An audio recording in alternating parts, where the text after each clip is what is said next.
నిరుద్యోగుల ఐక్యత జై తెలంగాణ గౌరవనీయులు జీవితమంతా కూడా విద్యార్థుల కోసం నిరుద్యోగుల కోసం బలహీన వర్గాల ప్రజల కోసం నిరంతర పోరాట యోధుడు అన్న పెద్దలు ఆర్ కృష్ణయ్య గారికి గౌరవనీయులు తమ్ముడు రాకేష్ రెడ్డి గారికి గౌరవనీయులు అశోక్ గారికి గెల్లు శ్రీను గారికి నీలం వెంకటేష్ గారికి సిపిఎం పార్టీ రాష్ట్ర కార్యదర్శి గౌరవనీయులు పెద్దలు జాన్ వెస్లీ గారికి వేదిక మీద ఉన్న మా నిరుద్యోగ యువతి యువకులకు ఇంత గొప్పగా ఈ కార్యక్రమాన్ని స్వచ్ఛందంగా నిర్వహించినటువంటి నిరుద్యోగ జేఏసీ సభ్యులకు మా సోదర సోదరీమణులకు మీడియా మిత్రులకు అందరికీ పేరు పేరున నమస్కారం ఉద్యమాభివందనాలు. కాలాతీతమైంది, నేను ఎక్కువ టైం తీసుకోను, 5-10 నిమిషాల్లోనే ముగిస్తాను. దాదాపు 2 దాటింది కనుక మీ ఓపికను ఇంకా పరీక్షించే ఇదైతే నాకు లేదు. మిత్రులారా, ఈరోజు ఈ నిరుద్యోగ జేఏసీ ఏమడుగుతా ఉంది? నాడిచ్చిన మాట నిలబెట్టుకో రేవంత్ రెడ్డి అని అడుగుతుంది. ఇదే రేవంత్ రెడ్డి ఆనాడు నిరుద్యోగ యువతి యువకుల దగ్గరికి వచ్చి వేడుకున్నాడు, ఎన్నికల్లో వాడుకున్నాడు. గద్దెనెక్కిన తర్వాత ఏమైందయ్యా నువ్వు ఇచ్చిన మాట అంటే ఇవాళ మొండి చేయి చూపిస్తా ఉన్నాడు. నిరంకుశంగా అణిచివేసే ప్రయత్నం చేస్తూ ఉన్నాడు. ఆనాడు రేవంత్ రెడ్డి గారిని నమ్ముతారో నమ్మరో అని రాహుల్ గాంధీ గారిని అశోక్ నగర్ సెంట్రల్ లైబ్రరీ మెట్ల మీద కూర్చోబెట్టి మొదటి ఏడాదే 2 లక్షల ఉద్యోగం ఇస్తామని చెప్పి రాహుల్ గాంధీతో చెప్పించారు. ప్రియాంక గాంధీ గారితో సరూర్ నగర్ స్టేడియంలో మీటింగ్ పెట్టి మొదటి ఏడాది 2 లక్షల ఉద్యోగాలు ఇస్తామని, రాజీవ్ యువ వికాసం ఇస్తామని, 4000 నిరుద్యోగ భృతి ఇస్తామని, బ్యాక్లాగ్ పోస్టులన్నీ నియామకాలు చేస్తామని ఎన్నెన్నో మాటలు చెప్పించారు. మరి మాటలు చెప్పిన రాహుల్ గాంధీ, మాటలు చెప్పిన ప్రియాంక గాంధీ ఇలా పత్తా లేకుండా పోయినరు. గాంధీలు మాయమైపోయినరు. గాంధీల పేరు చెప్పి ఓట్లు అడిగినరు. మేనిఫెస్టోలో పెట్టి బాండ్ పేపర్లు పంచి గద్దెనెక్కిన ఇవాళ రేవంత్ రెడ్డి ఏమో ఏమైందయ్యా అంటే ఇవాళ అలా కూర్చున్నాడు, జూబ్లీహిల్స్ ప్యాలెస్లో కూర్చున్నాడు. వెనకటికెవడో అట్టపర్వతం ఎత్తి నేను ఆంజనేయ స్వామి అనుకున్నాడట, నెత్తిన ఈక పెట్టుకొని శ్రీకృష్ణుడు అనుకున్నాడట. ఇవాళ ఈ రేవంత్ రెడ్డి కూడా జూబ్లీహిల్స్ ప్యాలెస్లో పోలీస్ పహారాల మధ్య కూర్చొని ఈయన కూడా అట్లే భావిస్తా ఉన్నాడు. నీకు దమ్ముంటే రేవంత్ రెడ్డి పోలీసు వాళ్ళు లేకుండా ఒక్కసారి చిక్కడపల్లికో, దిల్సుఖ్ నగర్కో, అశోక్ నగర్ సెంట్రల్ లైబ్రరీకి రా, నీ బట్టలు కూడా విప్పి పంపుతారు. అప్పుడు అర్థమవుతుంది నువ్వేదో ఆ పోలీస్ పహారాలో ఉండు కాదు, ఇవాళ నీ నిజ స్వరూపం అర్థమైంది. రాష్ట్ర ప్రజలకు 2 ఏళ్లలోనే రేవంత్ రెడ్డి యొక్క మోసాలు, కాంగ్రెస్ దగ ఈ రాష్ట్రంలో అన్ని వర్గాల ప్రజలకు కూడా అర్థమైంది. జాబ్ నోటిఫికేషన్ ఏమయ్యా రేవంత్ రెడ్డి అంటే మద్యం షాపులకు నోటిఫికేషన్ ఇస్తున్నాడు. సిగ్గులేదు. ఆ మద్యం షాపులకు ఇంకా 2 నెలల టైం ఉన్నది, అదేమో అడ్వాన్స్ పిలిచిండు. 2 నెలల ముందే మద్యం షాపులకు నోటిఫికేషన్ ఇచ్చిండు. జాబ్ నోటిఫికేషన్ ఆనాడు అసెంబ్లీలో బీఆర్ఎస్ పార్టీ ఏమైంది నీ జాబ్ క్యాలెండర్ అని నిలదీసింది. మేం గట్టిగా పట్టుబడితే ఓ జాబ్ క్యాలెండర్ని పెట్టిండు, మాట్లాడకుండానే అసెంబ్లీ వాయిదా వేసుకొని పారిపోయింది. గన్ పార్క్ దగ్గర పోయి ధర్నా చేసినాం ఆ రోజు బీఆర్ఎస్ ఎమ్మెల్యేలం. ఏంది ఈ జాబ్ క్యాలెండర్, ఈ దగా క్యాలెండర్ ఏంది అని అడిగినాం. పోనీ అదన్నా నిలుపుకున్నారా? అందులో ఉద్యోగాల సంఖ్య లేదు, డేట్లు మాత్రం పెట్టిండ్రు. ఆ ఒక్క డేట్ అన్నా, ఒక్క నోటిఫికేషన్ అన్నా ఇచ్చినవా రేవంత్ రెడ్డి అని నేను అడుగుతా ఉన్నా. జాబ్ క్యాలెండర్లో చెప్పినట్టు ఒక్క నోటిఫికేషన్ కూడా కాంగ్రెస్ పార్టీ ఈ రోజు వరకు ఇవ్వలేదు. అంటే మనకు ఎన్నో మాటలు ఇచ్చారు.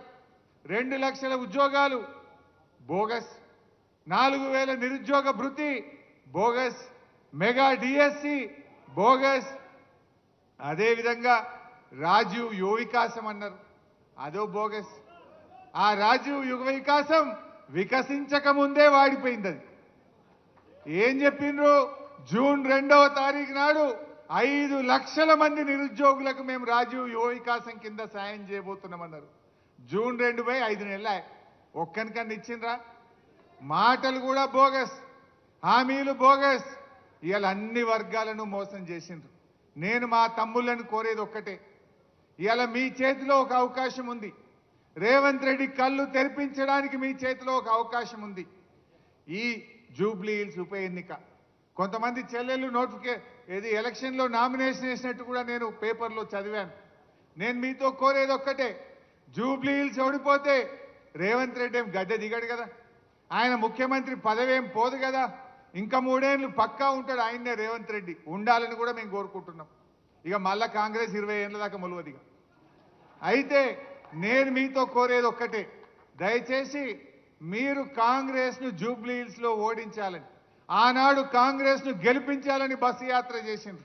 ఆనాడు కాంగ్రెస్ మిమ్మల్ని వేడుకున్నది, వాడుకున్నది. ఇవాళ గెలిచి గద్దెనెక్కి మీకు దగా చేసింది కాంగ్రెస్. ఆ కాంగ్రెస్ కళ్ళు తెరిపించాలంటే, ఆ కాంగ్రెస్కు సురుకు బుట్టాలంటే జూబ్లీ హిల్స్లో కాంగ్రెస్ను ఓడించడానికి మా నిరుద్యోగ యువతి యువకులందరూ దండుగట్టి బయలుదేరండి. కాంగ్రెస్ ఓడితే ఆయన రివ్యూ చేసుకుంటాడు. రాహుల్ గాంధీ అడుగుతాడు, నేను ఏమైందా నువ్వు ఎందుకు ఓడినావు అంటే, అప్పుడు మా నిరుద్యోగ యువతి యువకులకు 2 లక్షల ఉద్యోగాలు ఇస్తా అని రాహుల్ గాంధీ, ప్రియాంక గాంధీ మాట ఇచ్చి మోసం చేసింది కనుక ఈ నిరుద్యోగ యువకులే కాంగ్రెస్ను ఓడించిండ్రు అనేటువంటి విషయం వాళ్ళకి అర్థం కావాలి. ఉద్యోగాలు ఇవాళ మనకు 2 లక్షల ఉద్యోగాలు రావాలంటే, మెగా డిఎస్సి రావాలంటే, జీవో 46 అమలు కావాలంటే జూబ్లీ హిల్స్లో కాంగ్రెస్కు గుణపాఠం చెప్పండి. అప్పుడే ఇవన్నీ వస్తాయి. గవర్నమెంట్ ఏం మారది, కొత్త గవర్నమెంట్ ఏం ఎక్కదు. కానీ తన తప్పులు తాను తెలుసుకోవాలంటే, కాంగ్రెస్ రివ్యూ చేసుకోవాలంటే ఇవాళ కాంగ్రెస్ను మనం ఓడించాల్సినటువంటి అవసరం ఉంది. దయచేసి ఆలోచించండి. జీవో 29, జీవో 55 ఆనాడు అసెంబ్లీలో నేను ఎంత గట్టిగా మాట్లాడానో మీరందరూ కూడా చూసే ఉంటారు. ఆయన బట్టి విక్రమార్క గారు, మీరు దళిత వర్గం నుంచి ఉప ముఖ్యమంత్రిగా, ఆర్థిక మంత్రిగా ఉన్నారు, రేవంత్ రెడ్డికి ఎట్లయినా సోయి లేదు, నువ్వన్నా పట్టించుకో బట్టి గారు అని చెప్పి శాసనసభ వేదికగా బతిల్లాడినా కూడా ఆయన పట్టించుకునే పరిస్థితుల్లో లేడు.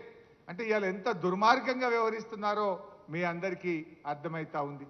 జాబులు నింపండి అయ్యా అంటే జేబులు నింపుకుంటున్నారు కాంగ్రెస్ వాళ్ళు. జాబులు నింపుతలేరు కానీ కాంగ్రెస్ నాయకులు జేబులు నింపుకునే పనులు పడ్డారు, గల్ల పెట్టెలు నింపుకుంటున్నారు. ఏమి చూసినా పర్సెంటేజీలు. ఇవాళ రేవంత్ రెడ్డి విద్యాశాఖ మంత్రిగా ఫెయిల్, మున్సిపల్ మంత్రిగా ఫెయిల్, హోం మంత్రిగా ఫెయిల్, ముఖ్యమంత్రిగా కూడా ఫెయిల్ అయిపోయింది. ఒక్క దాంట్లో మాత్రం పాస్ అయింది, కలెక్షన్ మంత్రిగా మాత్రం పాస్ అయింది, వసూళ్లలో మాత్రం పాస్ అయిండు, అన్నిట్లలో ఫెయిల్ అయిపోయింది. ఇందాకో తమ్ముడు బాగా చెప్పిండు, విద్యరాని రేవంత్ రెడ్డి విద్యాశాఖ మంత్రి, దేశంలో అతి ఎక్కువ క్రిమినల్ కేసులు ఉన్న ముఖ్యమంత్రి ఈయననే హోం మంత్రి, జీవితంలో ఎన్నడూ మంత్రి చేయని వ్యక్తి డైరెక్ట్గా ముఖ్యమంత్రి అయితే ఇలా రాష్ట్రం పరిస్థితి ఏమవుతుందో మనందరం కూడా గమనిస్తూ ఉన్నాం. ఏది ఏమైనా బాగా ఆలోచించండి.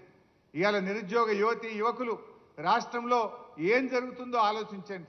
ఆనాడు బీఆర్ఎస్ ప్రభుత్వం టీఎస్ ఐపాస్ తెచ్చి పారిశ్రామికవేత్తలకు రెడ్ కార్పెట్ వేసి పెద్ద ఎత్తున ఐటీ ఉద్యోగాలు సంపాదించింది, పెద్ద ఎత్తున పెట్టుబడులను ఆకర్షించింది, పెద్ద ఎత్తున ఇండస్ట్రీస్ పెట్టించి ఎన్ని వేలాది ఉద్యోగాలకు అవకాశం కల్పించింది. ఇవాళ ఏం జరిగింది? Gun culture. ఆనాడు మనం పెట్టుబడులు ఆహ్వానిస్తే, ఆనాడు మనం పారిశ్రామికవేత్తలను ఆహ్వానించి ప్రైవేట్ రంగంలో ఉపాధి అవకాశాలు పెంచితే ఇవాళ వీళ్ళు తుపాకులు పెట్టి వాటాల కోసం పోరాడుతున్నారు. మంత్రులు, ముఖ్యమంత్రి ఇవాళ గన్నులు పెట్టి బెదిరిస్తున్నారని ఎవరు చెప్తున్నారు? స్వయంగా కేబినెట్ మంత్రి గారి కుమార్తె చెప్పింది, రేవంత్ రెడ్డి తుపాకిచ్చి పంపిండు, బెదిరించి వసూళ్లు చేస్తున్నాము అని చెప్పి మనం చెప్తలేము, మంత్రి గారి కుమార్తె చెప్తుంది. ఇవాళ ఐఏఎస్ ఆఫీసర్లు మధ్యలోనే వాలంటీర్ రిటైర్మెంట్ తీసుకొని ఒక మంచి అధికారి ఇవాళ మధ్యలోనే వెళ్ళిపోతున్న పరిస్థితి వచ్చింది. రాష్ట్రం ఎటువైపు పోతుందో ఆలోచించండి. ముఖ్యంగా నిరుద్యోగ యువతి యువకులు, చదువుకున్నటువంటి వాళ్ళు, ఇవాళ రేపటి భవిష్యత్ తరం నాయకులు మీరందరూ కూడా జాగ్రత్తగా ఆలోచించాల్సిన అవసరం ఉంది. ఇవాళ బీఆర్ఎస్ పార్టీ ఆనాడు 1,64,000 ప్రభుత్వ ఉద్యోగాలు ఇచ్చింది. కాకపోతే మేము చెప్పుకోలేకపోవచ్చు, కాకపోతే మీరు ఆశించినంత స్థాయిలో చేయలేకపోవచ్చు. గ్రూప్ 1, గ్రూప్ 2 ఆ రోజు ఆలస్యమైంది. కారణం ఏంటంటే 2 ఏళ్ళు కరోనా. మేము 95% లోకల్ రిజర్వేషన్ రావాలి, ఎందుకంటే 40% ఇతర రాష్ట్రాల వాళ్ళు గ్రూప్ 1లో వస్తే మన పిల్లలకు అన్యాయం అవుతుందని చెప్పి 95% రిజర్వేషన్ కోసం కేసీఆర్ గారు కేంద్రం మీద ఒత్తిడి పెట్టి 2 సంవత్సరాలు కష్టపడి ఆ లోకల్ రిజర్వేషన్ మనం సాధించాం. ఇందాక మిత్రులు చెప్పారు రేవంత్ రెడ్డి ఉద్యోగాలు ఇచ్చినా అంటుండు. ఆయన ఇచ్చిన వాటిల్లో నోటిఫికేషన్ ఇచ్చింది బీఆర్ఎస్, పరీక్ష పెట్టింది బీఆర్ఎస్, ఫిజికల్ టెస్ట్ పెట్టింది బీఆర్ఎస్, ఫలితాలు ఇచ్చింది బీఆర్ఎస్, కాయిదాలు వంచింది రేవంత్ రెడ్డి. అది 60,000 ఇచ్చినా అంటాడు. ఎస్ఐ కానిస్టేబుల్ ఉద్యోగాలు బీఆర్ఎస్ ప్రభుత్వమే అన్ని పరీక్షలు నిర్వహించిన 15,400 ఉద్యోగాలు బీఆర్ఎస్ నోటిఫికేషన్ ఇచ్చింది. 9,000 గురుకుల ఉద్యోగాలు బీఆర్ఎస్ నోటిఫికేషన్ ఇచ్చింది. 8,000 గ్రూప్ 4 ఉద్యోగాలు బీఆర్ఎస్ నోటిఫికేషన్ ఇచ్చింది. అదేవిధంగా హెల్త్ డిపార్ట్మెంట్లో స్టాఫ్ నర్సులు, పారామెడికల్ సిబ్బంది 7,000 ఉద్యోగాలు బీఆర్ఎస్ ఇచ్చింది. జేఎల్ 1300 బీఆర్ఎస్ ప్రభుత్వం ఇచ్చింది. 6,000 డిఎస్సి ఉద్యోగాలు బీఆర్ఎస్ ప్రభుత్వం ఇచ్చింది. ఇవన్నీ బీఆర్ఎస్ ప్రభుత్వమే నోటిఫికేషన్లు ఇస్తే వాటికి కాయిదాలు పంచి నేను ఉద్యోగాలు ఇచ్చిన అంటాడు. అచ్చంగా కాంగ్రెస్ నోటిఫికేషన్ ఇచ్చి కాంగ్రెసే ఉద్యోగాలు ఇచ్చింది. కేవలం డిఎస్సిలో 5,000 ఉద్యోగాలు మాత్రమే. దానికి 60,000 70,000 ఇచ్చినామని ఇవాళ అబద్ధాలు చెప్తూ గోబల్స్ ప్రచారం చేస్తూ ఉన్నారు. నిజాలు ఎప్పటికైనా నిజాలే ఉంటాయి. ఎంతకాలం మోసం చేయలేవు, ఒకసారి చేయగలుగుతావు. ఇవాళ నీ నిజస్వరూపం బయటపడ్డది రేవంత్ రెడ్డి. ఇప్పటికైనా మేలుకో. నిరుద్యోగ యువకులకు ఇచ్చిన హామీ ప్రకారంగా వెంటనే 2 లక్షల ప్రభుత్వ ఉద్యోగాలను భర్తీ చేయాలని ఈ వేదిక నుంచి మీ అందరి పక్షాన డిమాండ్ చేస్తా ఉన్నాం. తమ్ముళ్ళకి మేము ఇచ్చే హామీ ఒకటే, తప్పకుండా అసెంబ్లీలో రేవంత్ రెడ్డి ప్రభుత్వాన్ని ప్రశ్నిస్తాం. మొన్న అడిగాం అసెంబ్లీ పెట్టవయా అంటే ఒక్కటే నాడు ఆదివారం పెట్టిండు పోయిండు. ఒక్కటే రోజు పెట్టారు ఎవడన్నా అసెంబ్లీ? ఒకటే నాడు పొద్దున పెట్టిండు, సాయంత్రం బంద్. అది కూడా కాళేశ్వరం కమిషన్ అని ఏదో తిట్టాలి, బురద జల్లాలి, పోవాలి. ప్రజా సమస్యల మీద మాట్లాడదామయ్యా, అసెంబ్లీ పెట్టవయా రేవంత్ రెడ్డి అంటే ఒక్కటే నాడు ఆదివారం పెట్టిండు. అంటే ఎంత భయపడుతుండు, అసెంబ్లీ పెట్టడానికి కూడా భయపడుతున్నాడు. తప్పకుండా కాంగ్రెస్ మీద ఒత్తిడి పెంచుతాం.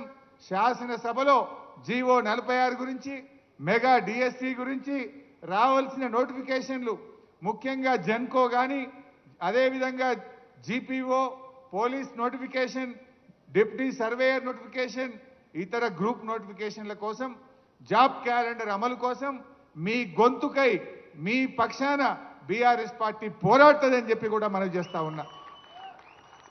ఒకవేళ దిగి రాకపోతే ఇవాళ ఇది ప్రారంభం మాత్రమే.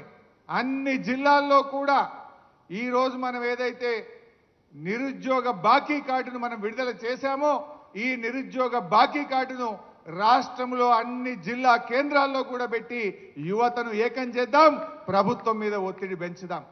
ప్రత్యక్ష పోరాటంలో కూడా బీఆర్ఎస్ పార్టీ మీతో కలిసి వస్తుంది, మీకు అండగా ఉంటుంది, అన్ని రకాల సహాయ సహకారాలు అందిస్తామని చెప్పి మనవి చేస్తూ ఇంత మంచి కార్యక్రమాన్ని పెట్టి జాన్ వెస్లీ గారిని, నన్ను, ఆర్ కృష్ణన్న గారిని పిలిచి ఇవాళ ప్రభుత్వం మీద ఒత్తిడి పెంచే ప్రయత్నం ఏదైతే చేస్తున్నారో దానికి నేను మనస్ఫూర్తిగా అభినందిస్తూ ఇప్పటికైనా కాంగ్రెస్ మేల్కొనాలని, నిరుద్యోగులకు ఇచ్చిన హామీలు అమలు చేయాలని చెప్పి డిమాండ్ చేస్తున్నాం. రాహుల్ గాంధీ, ప్రియాంక గాంధీ ఆనాడు వచ్చి ఓట్లేయించడమే కాదు, ఇచ్చిన హామీ అమలు చేసే బాధ్యత రాహుల్ గాంధీ గారి మీద, ప్రియాంక గాంధీ గారి మీద కూడా ఉంది. మీరు తక్షణమే రివ్యూ చేయండి, రేవంత్ రెడ్డికి మొట్టికాయలు వేయండి, నిరుద్యోగ యువకులకు ఇచ్చిన హామీ నిలుపుకోండి. లేదంటే ఇంకా 20 ఏళ్ల దాకా మళ్ళా కాంగ్రెస్ మాటే ఉండదు తెలంగాణలో బిడ్డ, జాగ్రత్త అని చెప్పి హెచ్చరిస్తూ జై తెలంగాణ.